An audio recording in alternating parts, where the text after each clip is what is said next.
Yeah, hey Works. Melissa. Hey, everybody. Sorry I'm late. No worries. Okay, well, I will call the Sustainability Committee meeting of May 10th to order. We'll do a roll call. Melissa Gavin, Here. Steve Douglas, Here. Aaron Linus, Right here. John Durant, and I am here. All right, we got some things to do tonight.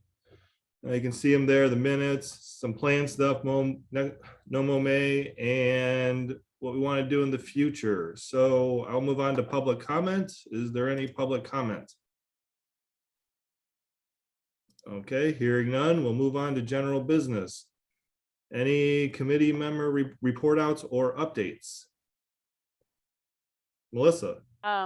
Yes, I wanted to, and I don't know if this is here or if I should put this in our sustainability, the plan conversation, but we are bringing in Focus on Energy to do a presentation to the community at the library on June 14th at 6 p.m. The library is going to publicize it, and I don't know if Focus on Energy is going to do any kind of publicity, but this will be in keeping with, I forget what priority item it is on our sustainability plan, but Focus on Energy will be doing a presentation about here are all the promotions, here are all the programs you can participate in to save money and to save energy. So library, June 14th, 6 p.m. Can I have a question on that? Sure. Sure. So what's Focus? What was the group's name? Focus Energy? Focus on Energy is Wisconsin's program where they pool money from utilities, from electric utilities, and help people do energy efficiency and clean energy upgrades. So Focus on Energy, it's an independent consulting or marketing firm. I'm not familiar with them. No, Focus on Energy is a program that is funded by ratepayers through utilities when you pay your bill. And it's a program that is, I don't know if it's technically run by the state of Wisconsin. I think it's maybe quasi-environmental or quasi-governmental entity, but it's not a it's not a business firm. It's a program that is funded by ratepayers. Okay. Yeah, I think All right, thank you. Is it kind of authorized by the Public Service Commission at all or something? Yeah. So like controls all the utilities, and it's sort of this separate group where they take utility money and focus on energy efficiency, right? Yep, that's right, Michael. Yeah, that's what I thought. I wasn't sure. Okay, thank you. I appreciate that. Any other here? I'm gonna go. I have just a quick report out. I just kind of wanted to say I kind of want to run these meetings the same way that Melissa did, just informal and not really change things around a whole bunch. Just as long as we just keep rolling along, and you guys can contact me anytime during the month with questions, issues, anything you want to put on the agenda. You don't have to wait till the next meeting to bring it up, like in future agenda items. Things can just be brought up as if you come across something that's great, just contact me. We can get it on there. We can talk about it. So. Sounds good. Is it improper for anybody to ask questions on, like I just did right now? I don't want to sit there and, interfere with the flow of the meeting. I just want to know if there are questions that I'd like answered. Should I just save them for another time, or? No. You can definitely do them. I mean whether or not, that's fine. We're going to be kind of relaxed.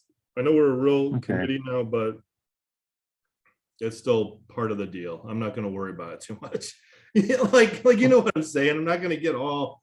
We just want it to flow. It'll be fine. Everything's on the list. We're all good. Okay. So now let's move on to the discussion and possible approval of the March 8th Sustainability Committee meeting minutes. Does anyone want to make a motion? I will make a motion to approve the minutes. Is there a And second? Steve can second that. Okay, I have a motion and a second to approve the March 8th minutes. Any discussion? All those in favor say aye. Those opposed, nay. Aye. Aye. All right, minutes are approved. Okay, now we're on to discussion and possible action of the sustainability plan implementation. I had thrown inside the packet the whole plan for tonight just because we had a new member and just because I hadn't been on the committee for a while. It was just a good thing for me to actually reread it, and people hopefully looked at it and maybe kind of looked at what we had done just as a little refresher, just to kind of get the gears rolling again and just kind of check out all of the things that we had put in there for the, sorry, that's the cat feeder going off. My sister talking to her cat. Okay. So these were all the actions that we have. We've been working through them. As you can see, the promote focus on energy programs to village residents, number 9. There we go. And so these are all the other issues that are on there, or things that we had talked about. One of the things, number 20, was complete an energy audit of village facilities and vehicles. We really don't know if we had an audit, but we definitely had an assessment done, and that fellow from Focus on Energy got that to us this time, which was great of him. I helped him with some of the streetlight questions that he had, and I don't know, here's the whole thing. Do you want to talk about the audit? Do you want to get into that, or do you want to, I mean, we can come back and talk about other plan things after. What are you guys feeling? I would love to get a summary of the audit and what we learned, and like what, if anything, any takeaways from the process too. Yeah, I'm not going to know about the process. I think Brian can talk to that because he kind of worked with him or walked him through stuff. I did with my reading of the audit, I mean, definitely our water treatment plant uses a ton of energy. Like I didn't pre-look at a bill, but I know, like, I've asked Bobby for like MG&E bills, and I have like a collection of maybe the last 6 months worth, and definitely our water treatment plant uses quite a bit. I could have probably thrown that on here also, but I didn't think about it. And as you read this, you can kind of see possibly why. I mean, he talks about the UV disinfecting delamping system, and these are like the systems that he talks about are really getting into like control systems for the water treatment plant. Like when there isn't a bunch of water coming in, you don't have both banks of UV lights on that are, I'm assuming they're killing bacteria in the water. There isn't a lot of water that you don't need the second bank on, is basically what he's talking about. But you need some sort of sensor that's telling you how much water is coming in, and then some electrical system that says, okay, we can turn off the second bank. This is when you get into how much does that cost, what is return on investment, et cetera, et cetera. And he goes through quite a few of these inside the water treatment plant. One was the UV banks. Brian, are you like going through that thing? Yeah, I'm kind of scrolling through. Yep, that's definitely right where I am. This digester blower modification. I mean, this thing says it's a 15 horsepower blower that aerates the aerobic digester. I mean, if you want to read all this stuff, I mean, he really gets into how the water treatment plant works, but it's running, I mean, it seems like they're aerated 24/7. So there's a 15 horsepower blower that's running basically constantly. It looks like it runs at 100% speed. So at the bottom, as you go through and you go down further in the page, he estimates that, and I didn't verify this at all, but if the blower power consumption is reduced to 7.5 horsepower, approximately 50% of the speed for all the time, then the electrical savings would be $5,000 annually. That's Yeah, pretty substantial. well, it is to ring up $5,000 in electrical bills. I mean, you're looking at, if that's 500, that might be a, I don't know. Oh, because it's 20. Yeah. It sounds like it's a pretty big motor. Let's say that if you're doing $5,000 of electrical bills, Mm-hmm. He doesn't say what the kilowatt hour reduction would be. But this is a significant, but he's saying that though, to do everything in here, which is, I think he said you have to install a variable frequency drive, et cetera, you're reading the amount of infiltration. It's the same thing as a sensor system with a control system so that it figures out now is the time when I need to blow a lot, and now's the time when I need to run the pump less. But he estimates though that that doing that retrofit could cost anywhere between $50,000 and $100,000 to get the $5,000 savings. So, once again, this turns into a return on investment idea. And, from a village board perspective, trying to get that upgrade into the water sewer, basically would be on the capital fund. We'd be borrowing money to do that. Yeah, unless we got a grant for it from like the federal Grants. government or or Wisconsin. Oh man, you know what? Grants. Yeah. That's like with the whole entire infrastructure reduction Yeah, or inflation, there's a ton of money sitting out yeah, there exactly. inside of these things, and water treatment plants, they have to know that these things use a lot of juice. Totally. It's out there. That money is out there. Wow. And they want to get it to, and the federal government wants to get it to municipalities. And the constraint is municipalities don't have the capacity to write the grants. But yeah, there's a ton of money out there for stuff like this. I was just looking at or watching a webinar this afternoon briefly, and this was from the transportation department, and they were talking about a grant, and this was for EV charging stations. And they have so much money available to do this, but then when you sit through the webinar and you're like, the proposal, it needs to be, 4 parts, has to outline all of these different budgetary criteria that you will be able to set aside. It's like 80% funded federally, 20% matched by local government.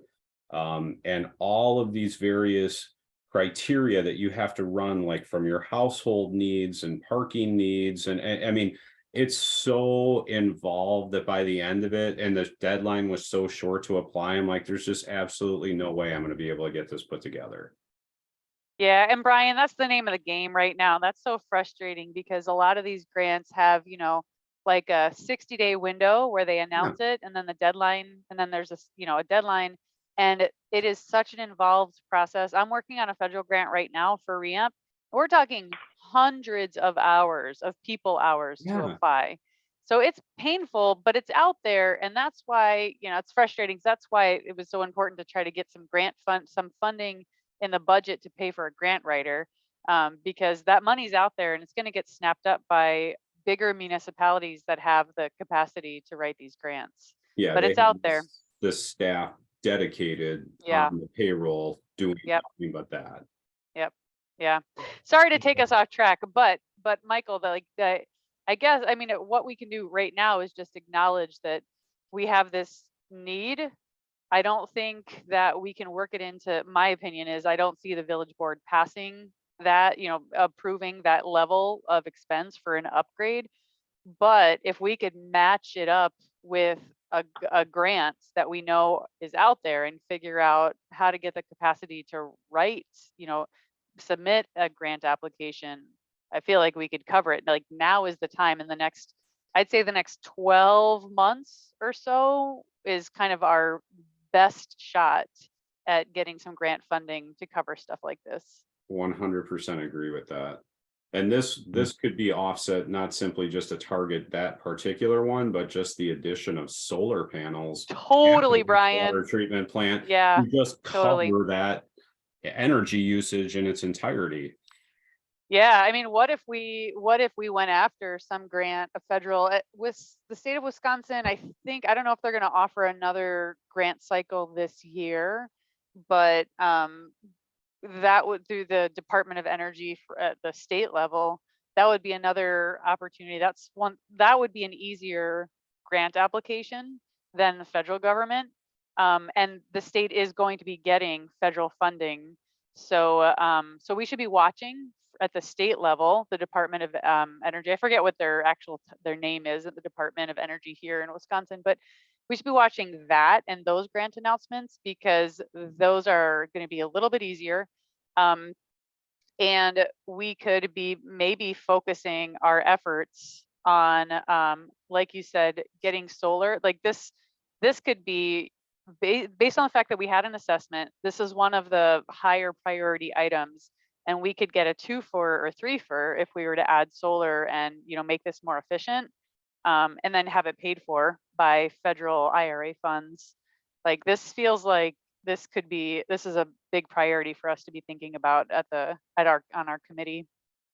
Hi, John, welcome. Hi. Sorry, I'm late. Okay, John, we're just kind of going over the energy assessment that was done. Okay.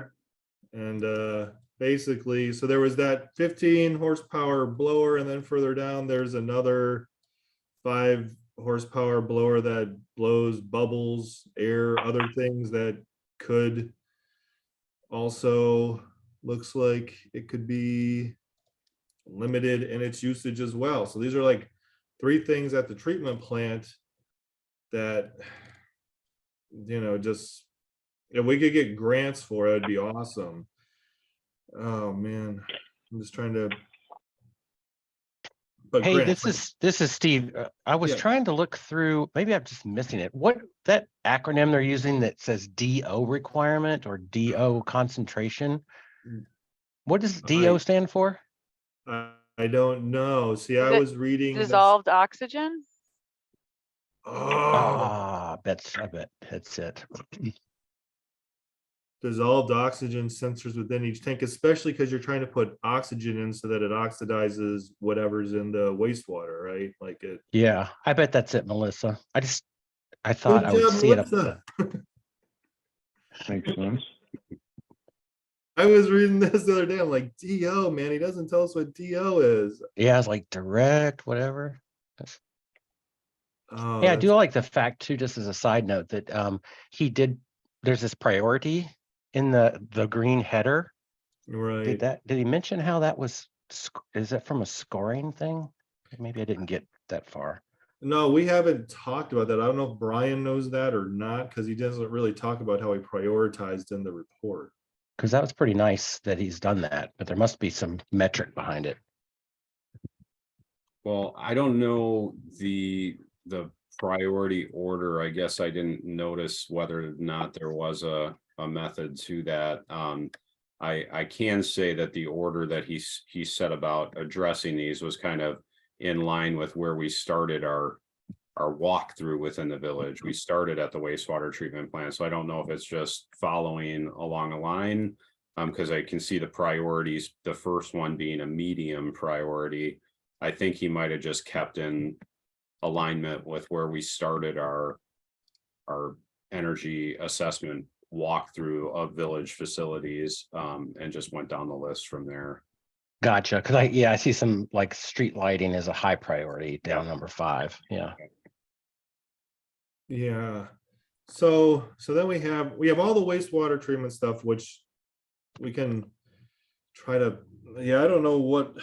Okay, so I'm just trying to figure out this grant stuff. And like pretty much it sounds like we aren't going to have the time to write any of these grants, right, Brian? I mean, is this like, sounds like they're out there, but how do we implement that it's ideal. It is a challenge. I mean, like I said, I've put together a few proposals. I worked with CARP-C on that flood mitigation grant, which is moving forward. It's just, it's got extra red tape hurdles that we're encountering right now for added steps. It's a time commitment thing, 100%. I'm just kind of coming, well, because you were saying that's like a 12-month window, Melissa, which basically means like now to next June, or if that's how long these things are going to last, like from what it sounds like you kind of know. Yeah, I mean, that's kind of arbitrary. What I'd say is I think that the opportunities are going to start dwindling. They're like hot and out there right now. By about 3 years, I think we can expect to see the money dried up. Gotcha. Brian, this is a kind of a crazy, I know Sonia, our village planner, is out for maternity leave, but she had kind of suggested that like money for like grant writing that then the board then decided not to do because it was a gamble or what have you.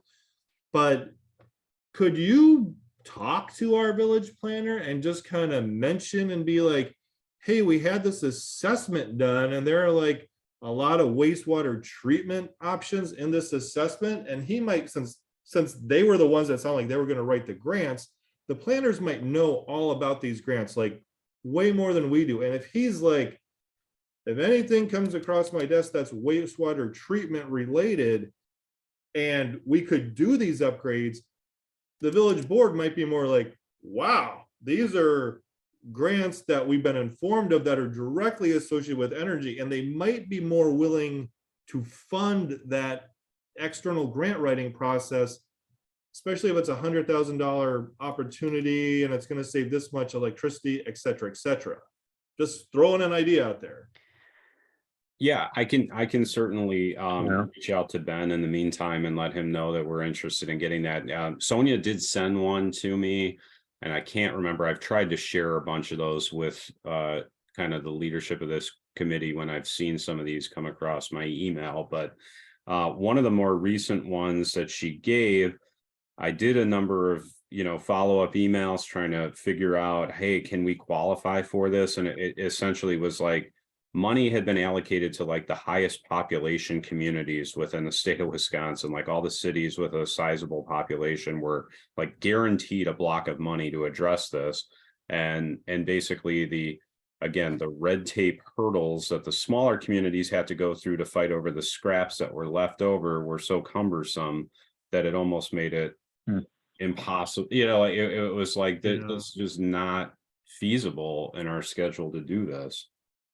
Right, I hear you. Like, like when you were talking about wastewater treatment plants and having dedicated staff writing grants, I mean, I'm like our little wastewater treatment plant uses, a lot of electricity, but like, what does the Madison one use that does Middleton and Fitchburg and Verona and everything? I mean, that's just a massive building. And if what you're talking about with grants, they might be applying out the yin-yang for grants, trying to replace their 15 horsepower motors, and like upgrading all that stuff to more if they aren't already there yet. And they have 2 staff. Their Madison Sustainability office has 2 staff who can they can focus on grant writing. So right. Yeah. See, so I don't know, just kind of mention it, like see. Yeah, I can. Yeah. Because if we weren't, I mean, I'll tell you honestly, if we didn't get grants for these, it's going to be very difficult to get, a $50,000 or $100,000 thing through the capital on the wastewater treatment plant by the village board. I mean, I'm just kind of being honest. And that's basically because I think right now our sewer utility is functioning in the red. I think it's losing money. It just hasn't been brought to the board to raise rates because in 2025 is basically when the 20-year loan for the wastewater treatment plant ends. So that's like the mortgage for the wastewater treatment plant goes away in 2025. So the thought is that in 2025, when that goes away, we don't have this big bond payments anymore, and all the money we've been borrowing from different village funds gets repaid, and then we see what the rate really needs to be now that we aren't paying out $500,000 a year in debt payments.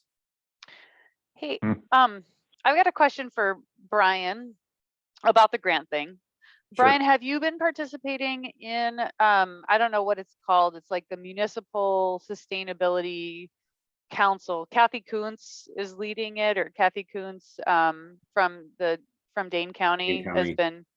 Yeah. Have you been participating in any of those conversations? Because there is so much conversation in private philanthropy right now about trying to resource local governments and organizations to access IRA dollars. Everybody understands that communities like Cross Plains don't have the resources to write the grants. And so there's a whole lot of hand wringing about how to get resources, technical assistance, like grant writing assistance to small communities. And I would imagine that Kathy, because of her vantage point with the work that she's doing, that she might have some ideas about how communities can get access to grant writing and other technical assistance. Is that something that's come up in any of the conversations that you've participated in? Ironically, I just received an email from her, I think it was Monday, Monday morning, that was kind of a mass email out to all municipalities within Dane County, asking, engaging interest and or, participation, looking for assistance in their efforts to apply for a county grant geared towards exactly what you just said, maybe helping Yeah. communities. Yeah. This one was related to EV charging stations, which was what I was researching anyhow, with an eye to the Village Hall building in the next year and a half, 2 years, because that's something that I think would be of value to have in our municipal parking lot, especially if we're looking at this parking lot being of a larger size and scope to accommodate Yeah. overflow parking for Xander Park festivals like Trout Days and whatnot, so people in EV vehicles can park there and charge. So I did tell okay. her that I was interested and I would be Good. willing to help. Okay, because my recommendation is let's hitch our pony to that. Yeah. Because she's got the connections that we need with private philanthropy and other communities to be able to get us some technical assistance. And that's sort of my best idea right now about how we can get help with grant writing, because she will be able to help us navigate that. Totally. Yeah, that sounds great, rather than trying to use the old village planner route. Yeah. Yeah, I hear you. Yeah, because like there's just so much private foundations really they want federal funds to get to communities like Cross Plains who are doing exactly this, and nobody understands how to access those funds very well, and it's also an onerous process. But groups like Kathy's are being resourced to help communities like ours. So let's just be in touch with her. And Brian, let me know if there's anything that I can do to support your connection, or working with Kathy. And what is it? It's like the Sustainable Municipalities Coalition or something. Yeah, the name escapes me because there's so many different groups. I can, when I'm done here, I'll make a note on my sheet here, and I'll find the email and I'll forward that to you and Michael to see what this particular, the most recent one was. Okay. Kind of get an idea of what's going on that front. Okay, cool. Yeah. Okay, do you want me to keep on trucking through the energy thing? All right. Yeah. The all building interior exterior LED lighting.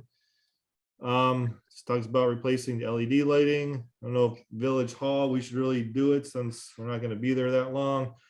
I know the library was in the process of doing so many rows, like a year was what their thought was, as their budget allowed them to do. But I think after the rough rain incident, it kind of got put on the back burner. After they got flooded, I think it kind of went off the priority. And I don't know, Pam, the library director, is planning on retiring sometime this summer, I think. So there's a changeover. I don't know what their plans are, if they're going to continue to do that. Places, some of these pictures were inside of the Public Works building. I don't know how Jerry's doing that or what have you, et cetera, et cetera. So that's an idea we can pursue. I know inside the library, this is like an off track thing, but because I was on the library board for a while, and they were doing the LED conversions. And one of the things, one of the things in the libraries back in the back where they have the community rooms, right? I don't know if I've told you any of these, but one side of that room goes out, the other side is on 24/7 all the time. The switch doesn't work. Yeah, that's not good. No, it's not good. The light is on all the time because somebody's going on a bike ride at night. I see it when I'm riding my bike home from the bar. I look in there, that back room, that second half is all lit up. And I've gone in there and done the math and looked at it. I'm looking up at the lights, standing on a chair trying to read what they are. and it's basically 16 32-watt fluorescent bulbs, which works out to about 500 watts. That's just on all the time. So Hmm. that's math Light on that. switches are not expensive. I'll be back. I'm I've got a headed to couple Menards spare right now. ones here. Well, yeah, you are an electrician, John, aren't you? Michael, could you email me a quick summary of that after the meeting so I can check into that or send that to somebody to look at, see if we can get something updated, even if we pay for it out of the municipal, maintenance budget or something. Like that sounds like something that should just be fixed. Brian's doing the face palm thing, like, oh my goodness. Really? Well, how would I ever know about, like those Yeah, are right. the things Right. that are just completely out of your purview.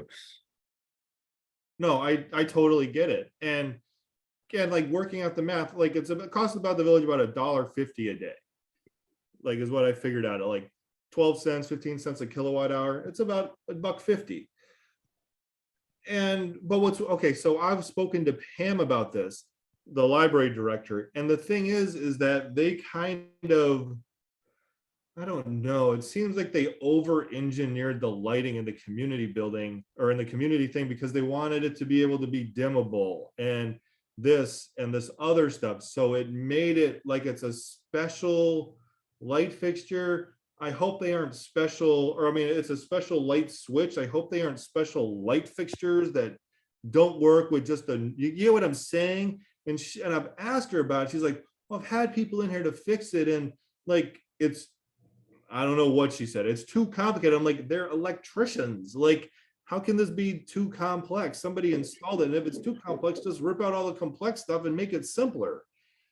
I mean, that's, I mean, just a switch on, off, or a dimmer thing, slide it up, slide it down. I mean, it's just crazy. I'm just like, yeah. So whatnot. So that's what's going on at the library. Well, I think you could notice too on their Lord. charts that you could see where the spikes occurred related to the damage too, in terms of their energy use, which I think he has circled on one of them, if I remember correctly. So I think there was some stuff that was easily traceable to their excessive use. Yeah, that's definitely, like further down, he kind of has some graphs on energy use, and that's what Brian's alluding to. When they had the big flood, they had to remove a bunch of insulation that got wet from between the ceiling and the roof. So they really didn't have a whole lot of insulation in there, and their energy use went through the roof during that winter. Because while they were replacing insulation, parts of it didn't have insulation, and kind of like when you make a hole, that's where all the heat goes, sort of idea. So Yeah. The second one was the LED, or the fifth one on here is the LED street lighting. I worked with him on this. We're basically finding out that, well, the village doesn't own, MG&E owns most of the streetlights in the village. Let's say that. The Okay. the village only really owns the ones in the new developments. There might be 16 others that look like that are now whittled down to 12, but at the last meeting, MG&E even thinks that they own those, and proving that we own those is becoming difficult due to lack of bills, files. Seems like even trying to find these old streetlight schedules, which is what I've been researching this past week, because the guy we've been working with is retiring on like June 10th or 8th. And so basically we're going to be at the mercy of MG&E and however they decide to convert them to LEDs. But we have to pay the electricity. Yes. Yes. So okay, thank you. Yeah, we always have to pay for the electricity. Right. And so you do see basically the way MG&E has their schedule for billing worked out with the Public Service Commission. Like right now, let's just use a 150 watt high pressure sodium fixture. I won't get too complex. 150 watt high pressure sodium fixture, for us to lease that, the facility charge from MG&E for that a month is $670. If they convert that to an LED fixture, the facility charge goes to $11.50. So basically they charge us $4.80 more a month to lease an LED fixture than the current fixture that's up there. Even though you will see a reduction of 150 watts to hopefully 29, which is like kind of what we've been aiming at throughout the village. So you have a savings of 120 watts on a 150, but at electric rates, you actually end up paying more for the LED Right. fixture is what happens. And that's basically down here inside of that graph that's really small, that if you all want to zoom in on it, at some point, basically it says that if they all got converted, and he didn't convert them all to 29 watts, he did some bigger wattages, but it actually means it's going to end up costing the village like $500 more a month, about $600 more a month if all the streetlights were converted to LEDs. And that's because MG&E owns them. Yeah, it's because when it's because MG&E owns the pole and they want to own the fixture. It's because they charge us that facilities fee, because if the LED fixture is up there for 5 months or 5 years and burns out, they have to eat the cost and replace it. The village, I mean, if the village owned it, we would have to buy a new fixture and put it up. That's the whole difference. But how often does that happen, though? Say again? I was going to say, how often does that happen when something totally just fails like that?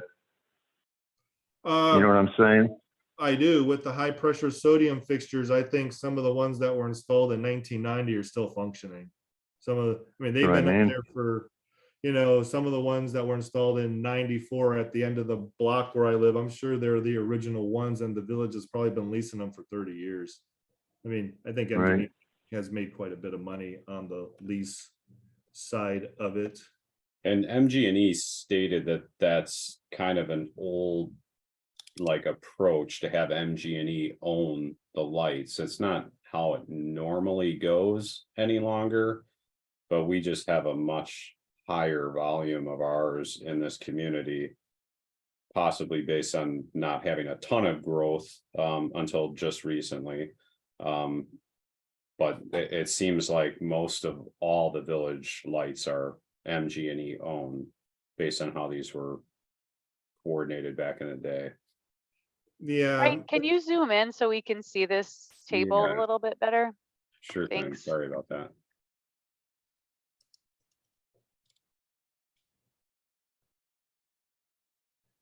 So I can, you want to zoom a little bit more, Brian? Or is that big enough for people? That's getting a little better.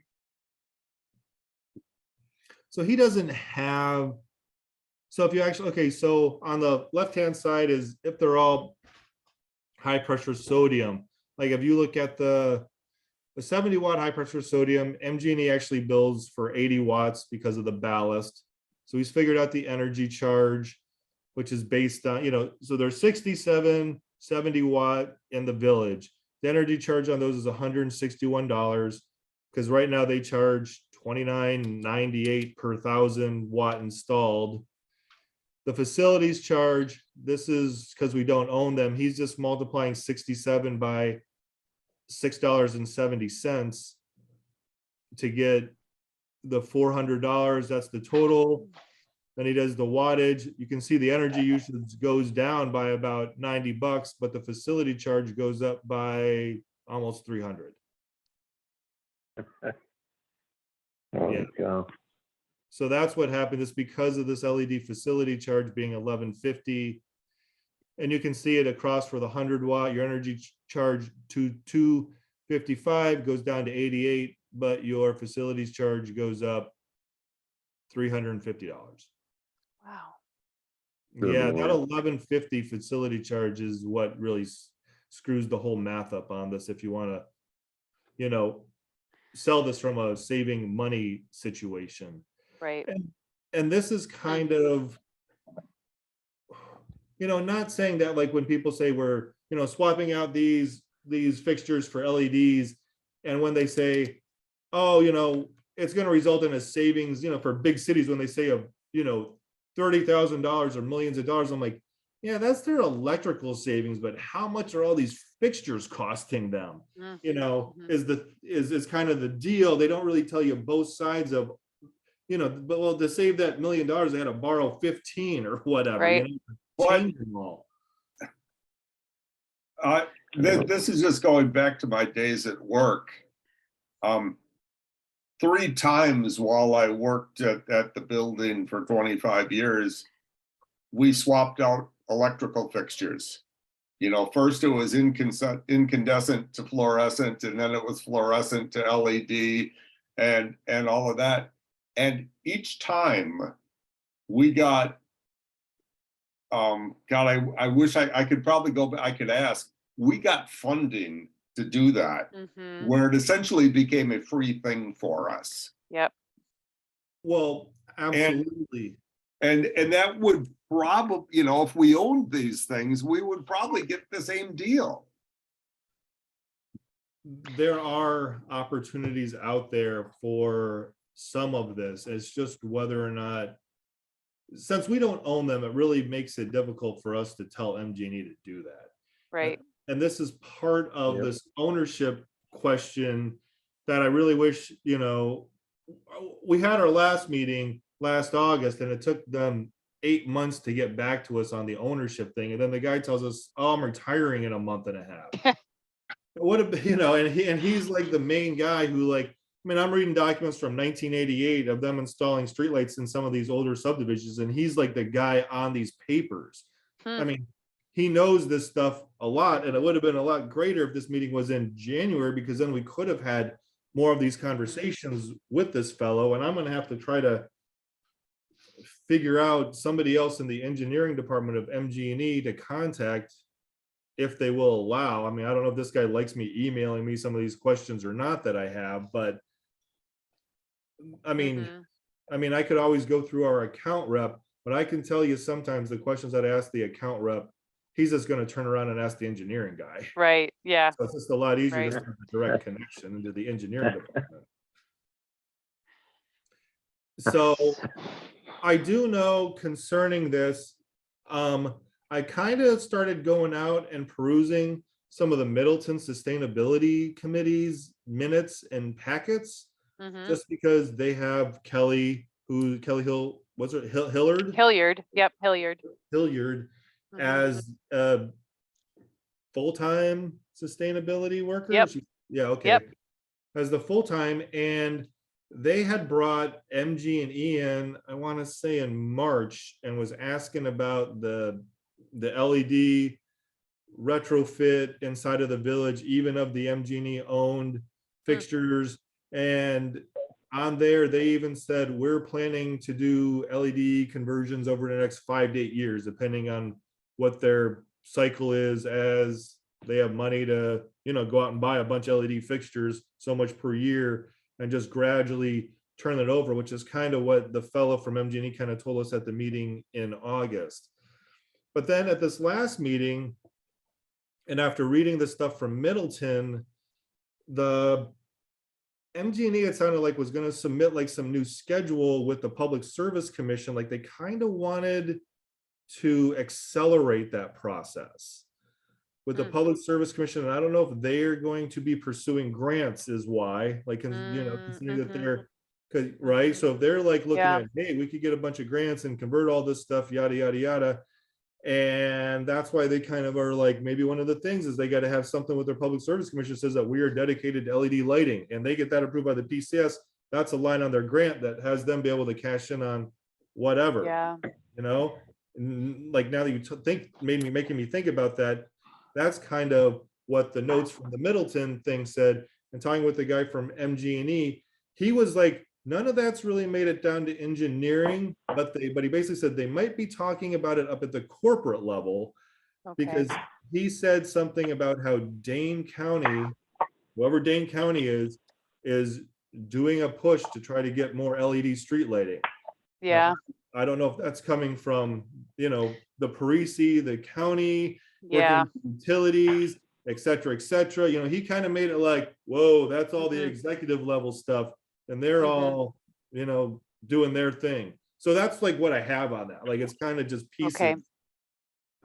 But this is making me think about just more connections to that grant conversation that we just had about needing capacity to do because I don't know how this will work in terms of buying the fixtures so that we can make the upgrades ourselves. I have no idea how that could work out, but I am now curious. It does make me just create even more urgency around trying to get at some of the federal dollars, because this is yet another very good example of the kind of thing that the federal dollars would help pay for.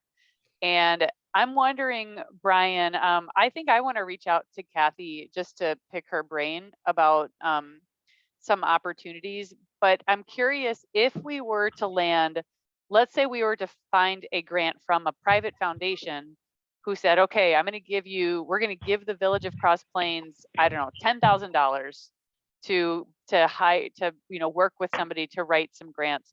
Is there somebody already that we have in mind, or would we need to, for instance, would we work with, do we already have somebody that we could go to, or would we have to go out and find somebody? Because that is also a bottleneck for a lot of folks right now. So in that hypothetical, are you saying that the village board would have to be on board to allocate an additional sum of money towards that project? No, so if we were to go to a private foundation and let's say the Brico Foundation based in Milwaukee, and make a pitch, and they were to approve a grant to the Village of Cross Plains. I don't know if the board would need to approve that or not. I don't know if the village board would need to approve those funds, but if the funds were to come to us, would we then be able to quickly use those, like hire or work with somebody because we already have a relationship, or would we need to go out and find somebody who has those competencies?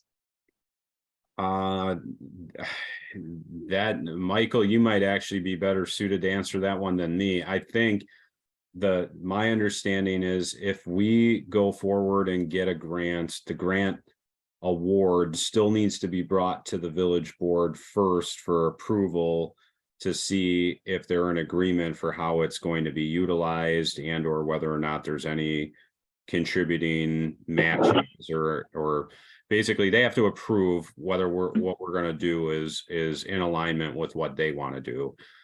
So I still think a conversation would need to be had with the board saying we'd like to work with X group because they are the ones who are going to be involved in awarding us this grant money.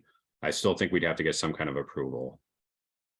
Okay, but if we did get approval, do we have folks who you already know who we could then work with to write those grants, or would we have to start a process to find somebody with those competencies? The only people that in that proposal that we had last year was going to be right through our village planners company, so they would have charged a fee for it. So I don't have any other like pro bono type grant writer, people that I know that would be able to fill in a pinch to help us with that without incurring an additional charge for the service.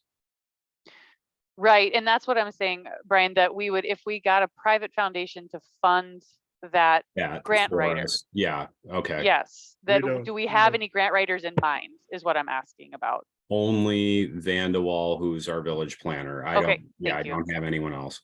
Okay. Thank you. Now, just going back to the streetlights real quick, like the fact that MG&E owns a lot of these kind of, I understand your desire to want to possibly privately get a grant to do it and go to MG&E and say, hey, we got a grant, we want to replace all these. They would be like, well, we own them. They could very much so be like, no, because we want to pick up that $11.50 every month. Yeah, totally. And they probably would. I think you're right, Michael. I've read some things in different municipalities when they go through and do like streetlight conversions, and it explicitly says out of the 12,000 streetlights in the city, 1,200 are utility owned, we can only touch the other 10,800. Like those utilities don't like to give those up. Yeah, yep, It's they kind of get very prickly because, and that was actually to be straight inside of those minutes, because they were asking that fellow, like the account rep for Middleton questions. And in the minutes from Middleton, it actually said MG&E would rather own than lease or not own. Like Yeah. like that was like one of the things in the minutes. Like, mhm, because basically I had it explained to me that that's how the utility makes money. The more things that they own, yep, they get to depreciate and they get to charge their profit off of the depreciation. yep, They right, don't that's ever right. want to not own things. I So think Sounds a bit one-sided. Yeah, Well, that's how they work. they're a Yeah. monopoly. Yeah, without a doubt. Yeah, Yeah. they're a monopoly. I think you'd have more success in a situation like that unfolding if more in alignment with what you were talking about.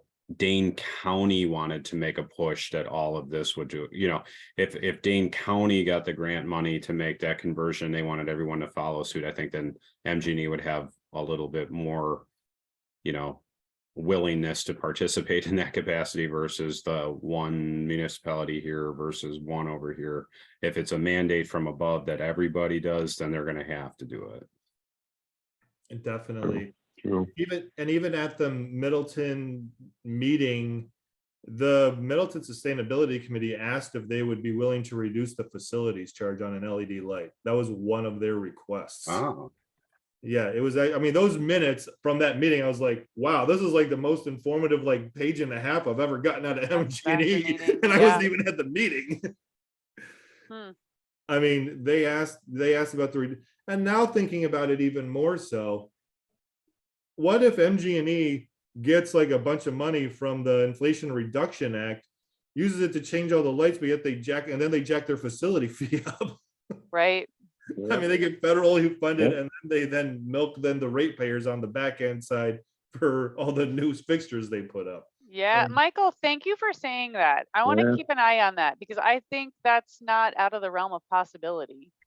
Oh, And I agree. and I I think could it's see them likely doing that. that's what they'll do. Yeah, and I think that they could do that in not just this situation, but like, you know, in multiple other situations where they're owning the facility, they are taking IRA funds to upgrade the facility, but then continuing to, you know, make those charges to their ratepayers without any changes. So thank Yeah. you. That I had not really thought about how, because utilities are going after these IRA funds as well. And some of this money is specifically allocated for them. well, and you would hope that the Public Service Commission would, you know, be like, as if they're doing some new schedule, they're like, we want to go to all LED lighting.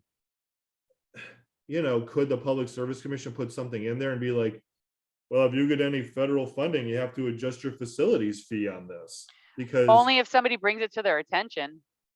all right. Yeah. And I don't know if anybody's watching that. Well, I just can't be the only person to think this up. I mean,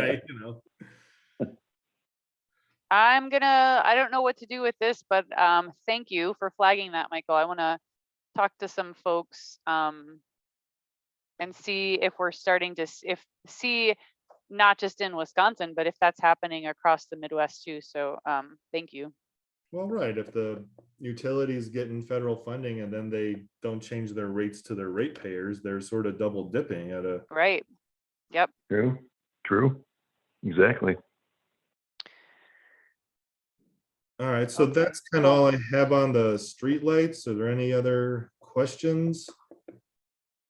Anything? I'll let you know how things continue to go with this fellow from MG&E that I'm continuing to work with on some of these ownership issues, but we thought we might have owned a lot more of the streetlights, but I don't know, sometime I'm kind of thinking sometime around, I don't know, the year 1990, 1994, 92, MG&E changed streetlight schedules. And I think when they changed schedules, or even before, for some reason, the village thought it was better not to own the streetlights, and they didn't force the developers to pay for the poles and the fixtures. Because I think initially, I have all this documentation, but with the fellow from MG&E just recently getting me all of his documents and reading it, I've been rereading mine so that I can try to figure out a way that we own some of these things, but it doesn't seem to be coming to light. And right now it's only going to be, I'd only get 12 back. All the other major subdivisions clearly say on the work orders, these are being installed on company owned and company maintained poles and fixtures, and they're going to be built under the SL1 schedule. I'm like, when it's right there, and that's the work order, that's how it was written up, as the work order. But a lot of times the village administrator or the director of public facilities just sort of wrote a letter to MG&E and said, we want you to install streetlights in this development. Well, MG&E just said, okay, they want us to install them, this is what we're going to do. And what MG&E didn't do is they didn't inform the village that there are two schedules, one where we own everything and one where you own everything. Yeah. But yet at the exact same time, MG&E always charged them the cost to install them. But in the one thing, they bought the poles and fixtures, and they didn't give the option to the village to buy the poles and fixtures. So Maybe. what, and the village Okay. never did their homework and asked them if there was an option to own them, because before they just never did. And they just never got off that trail. There's a city in Michigan, maybe I've told this story to you. There's a city in Michigan outside of Detroit called Highland Park. And about 10 years ago or so, Highland Park got behind in their payments to the utility, DTE. And they couldn't repay what their utility bill was. So DTE Energy came in and ripped out their streetlights. Came in with huge trucks, ripped out their streetlights, and left the community in the dark. Now the upshot is that the community organized and raised money for solar powered streetlights. And so DTE can no longer come in and take their lights and take their power.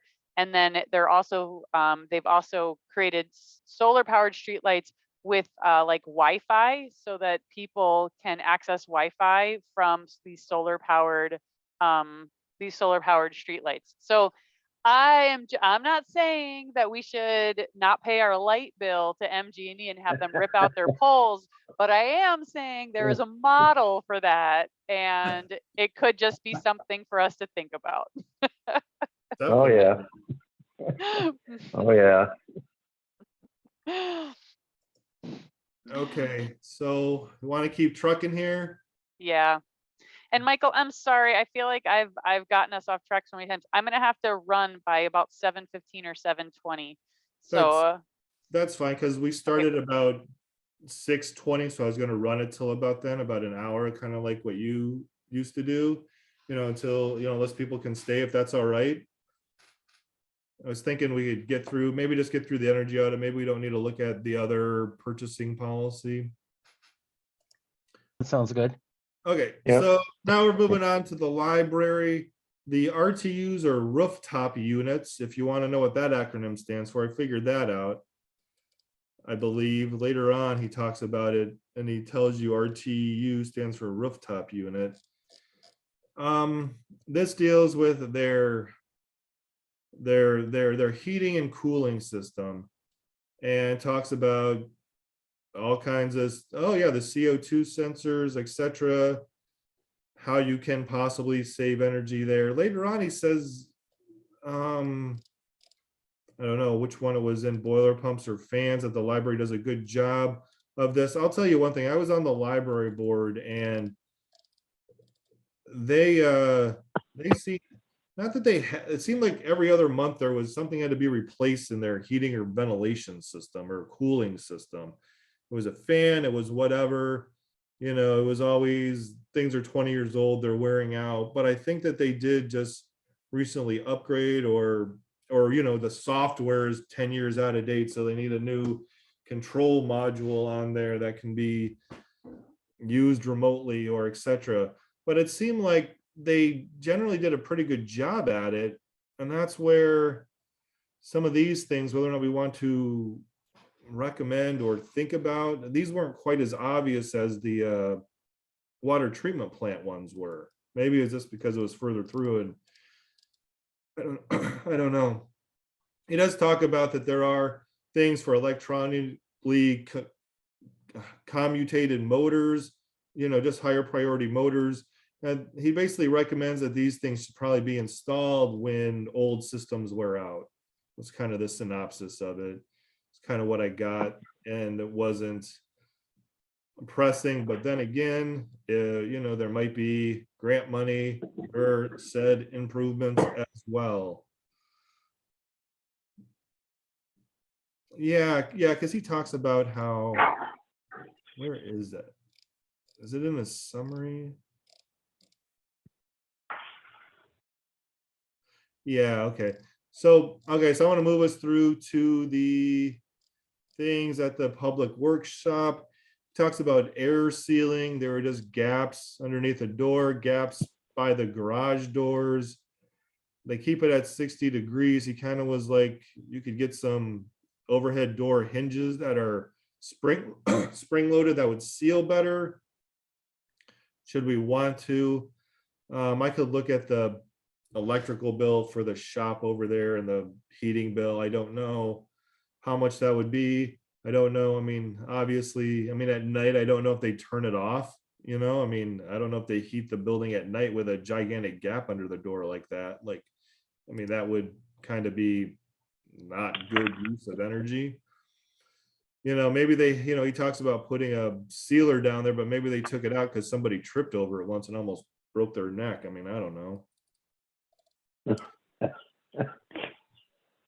So, Boy, that seems like work that the village could do for like having the junior Agreed. intern run to Menards and be back in Yeah. an hour.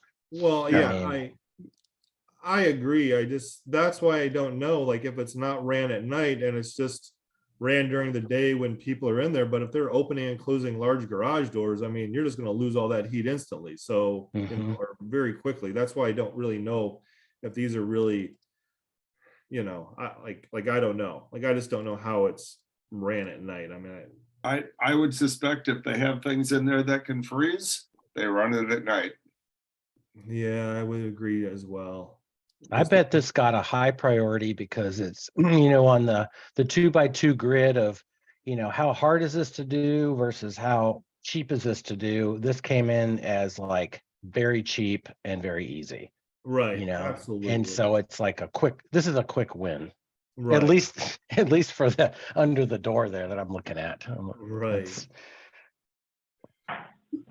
So then moving on down, this is where he talked about the all buildings high efficiency unitary large equipment. This is where the library currently has high efficiency condensing boilers and standard efficiency rooftop units. This is where he talks about where, where those standard efficiency rooftop units, if those fail, those might be replaced. Because I think that those condensing boilers in the library, I think those were just recently replaced. And that's why I think those are the high efficiency ones. If I remember correctly, I think that they went with a new good system because they're always trying to keep their bills down aside from the community room. So, so there you go. And then he talks about the wastewater treatment plant currently has standard efficiency makeup air units and other HVAC. I just think these things just haven't been replaced in a long time. And should they ever happen, we should definitely be going with the higher efficiency ones and trying to get the focus on energy incentives. Just how you inform staff of these said policies. I don't know, that kind of can lead into the thing that was next on the list. But yeah, see, this is where he says at the end of their useful life, they should replace with high efficiency units. These are just things we need to just keep in mind in the back of our heads. Then he does talk about renewable energy options as number 10, and he kind of gives a little makeup of the roof of the library, which was a report that I did probably about a year and a half ago or 2 years ago about what the possibility of solar on the roof would be. I don't know, you know, I did that and that was many years ago. I forget what the cost came in at and the return of investment on it was X amount at, I think it was the return on investment was what, 15 or 18 years? Exactly. I mean, it wasn't 5, but in terms of things like the grants, putting a solar panel on top or solar panels on the roof of the library, if we could get grant funding, because I know before when I was looking at it, a lot of times municipalities didn't qualify for grants. But this was many years ago. They just were like, they just, you know, it was like, I just remember it seemed like there wasn't grant Yeah. opportunity. Like, is You that know, correct? yeah, well, it depends. So I chatted out this link to the Office of Energy Innovation, and this grant program is really kind of designed for municipalities and also nonprofits, but Oh, it yeah. is Wisconsin, it's state of Wisconsin, and they want to fund municipalities. Now, unfortunately, I found out about this just after the applications closed. And I don't know if they're going to do another grant round, but we should be watching their page because they are a prime. It's a really good opportunity if they run another round. Right, absolutely. And he talks about how you don't want to put a solar panel on a roof that's going to be replaced. Just so happens we just replaced our roof, so we don't have to worry about that.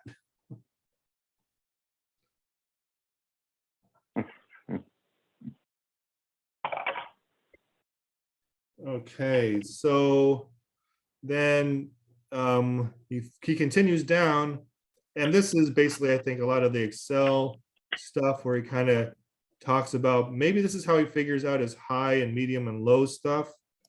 Will be yeah. This is where he really gets into the nooks and crannies of it on that one page. And I will be honest, I did not look at this a whole ton. I've been working on that other streetlight thing, and but I think it's kind of like what happens, like kind of what he talked about up top. If you continue down, these are the usage pieces, like those graphs then. And this is where the blue is the wastewater treatment plant. Who knows, January and February a lot. This stuff way over here to the left, that gray is the library. That is the non-insulated library usage. Yeah. Same thing there, the gray all the way to the left, that high. And then for some reason, you have a wastewater treatment plant bump up. I mean, he just kind of circled those things. I don't know why in January, February, you had more wastewater treatment going in or the cost. So that was the assessment. Oh, and this is gas usage then.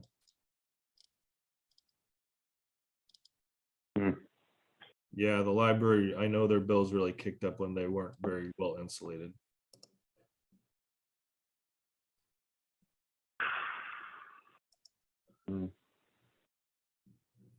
Okay, so any questions or other concerns on the assessment, or what are we thinking? The question that I've got right now is just kind of what do we think our next steps are? And my recommendation is that we should package like a 1-pager and simplify some recommendations that come out of the sustainability committee about what we should do with this so we can take it to the board. Oh, yeah. Because I don't think anybody on the board except for you, Michael, and I say that with all the love in the world, I think you might be the only one who gives this a deep read. So I think if we can simplify it to 1 page with like top line recommendations and then provide this as just background reading, I think that's what we need to share with the board. Yeah, I agree. I don't think all of them are gonna if we just slam this into the packet, you say you don't think they're gonna get out their magnifying glass? No, no, they're not. No, they're not. They aren't going to generate ideas, John. Is that what you're saying? I'm not going to say that Okay. because I don't think it's safe to say that. I know. I was just. So I'm wondering if like bundled with recommendations that come out of this assessment, like, boom, boom, boom, top 10 recommendations that came out of this assessment. I think the top even one, the first recommendation should be that the village board authorize or somehow support some funding for a grant writer. And even if they don't approve it, I think they need to hear it again, that it needs to get prioritized, because for almost all of these other recommendations that come out of the assessment, there's grant funding available to do it. So if we could find the top 9 recommendations that come out of this assessment, but we lead with the recommendation that we find some funds for a grant writer, I think that's probably that's going to give this the best, set of legs to be, something usable. We're leaving dollars on the table. Because my gut feeling is that if we don't get grants to do this, we're not going to do any of it. Well, yeah, that's pretty much what we're not going to put solar panels on the roof if we don't have grants. We aren't going to change the pumps at the water treatment plant if some of it isn't being helped along with grants. We aren't changing motors at the library, or we might be changing the garage doors at the we might fix shop. that door. That's true. We're gonna get that door. We're going right now. But we're not getting those grants. If we need a light switch. And the light switch at the library. But we're not getting those grants without that dedicated grant writer, or at least an assistance. But because Brian has a job full time, I'm sure. Thank you. Yeah, no, and this is just, it's become painfully obvious, where the lack is. And it's unfortunate that the board was a little short-sighted apparently on the last discussion, but Melissa's got a great idea. Let's just bring this back, because it's glaringly obvious now, having reviewed this, that there are opportunities out there and we're leaving money on the table. Yeah. Could we, Michael, or just, I don't know,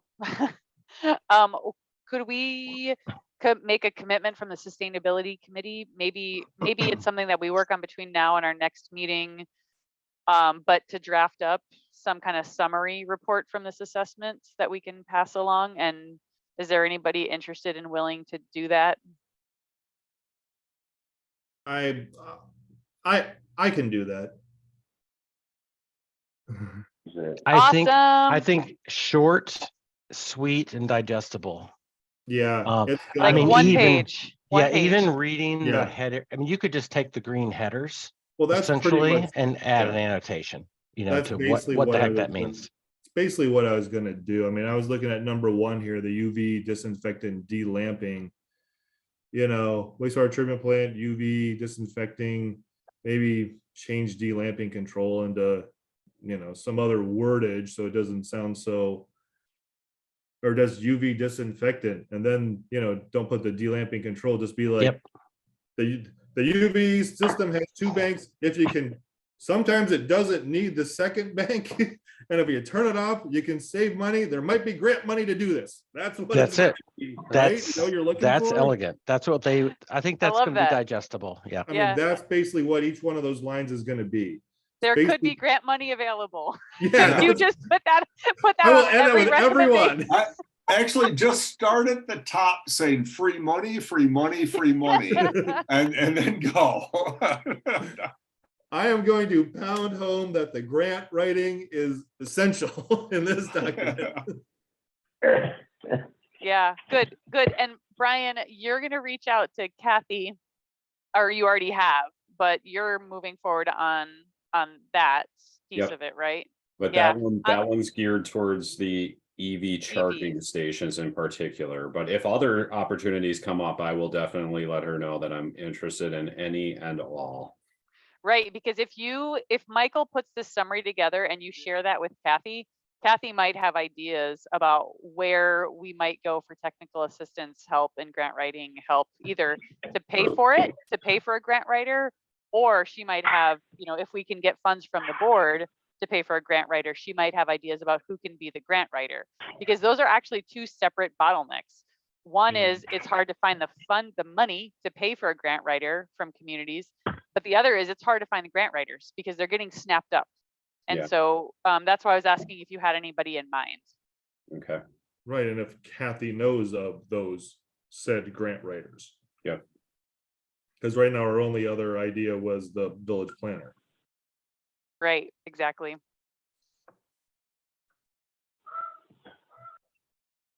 Yeah, if we're gonna start pounding or talking about grant writing a lot, we need to start working that grant writing train like kind of at the same time, rather than doing them so sequentially, and we aren't writing grants till September or October.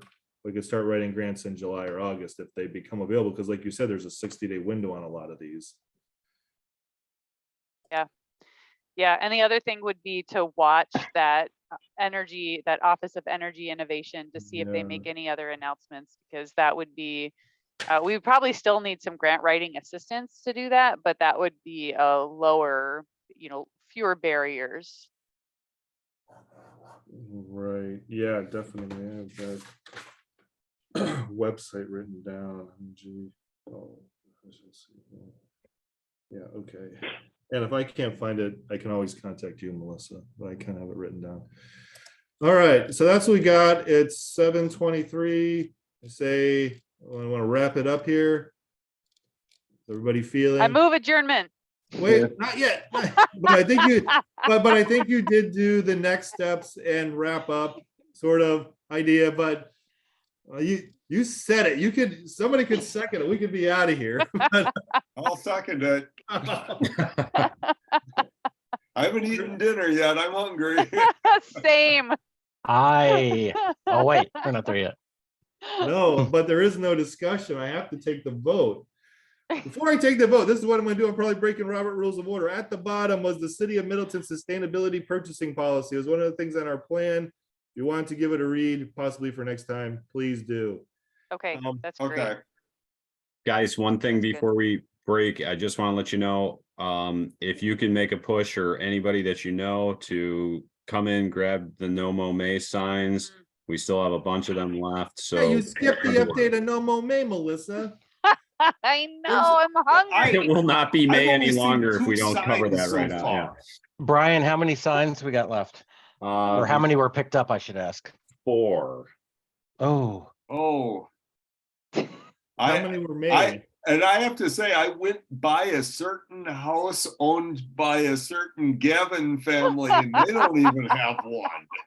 Yet it's in our garage. It's in our garage. I was just telling Chris today we need to get it up. I'll do it. If we can adjourn, I'll go do it now. everybody check out the Douglas residence. I have a modified No Mo May sign that Is it you'll Lomo appreciate. May? Is it Lomo May? Yes, it is. Did you see it?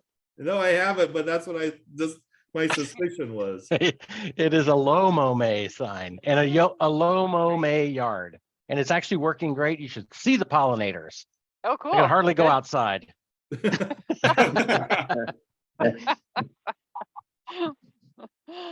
Okay, so Yeah. Melissa did next steps.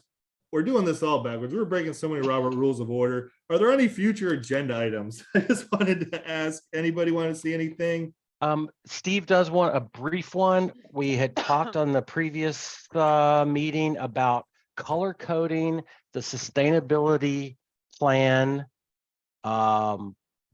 the grid, the brief grid, just so we could see at a glance, a red, yellow, green, what we have done, what we have attempted, and what we have not done. So It looks good, I made a shot at that, but let's review it next time. Okie dokie, we will put that on there for review.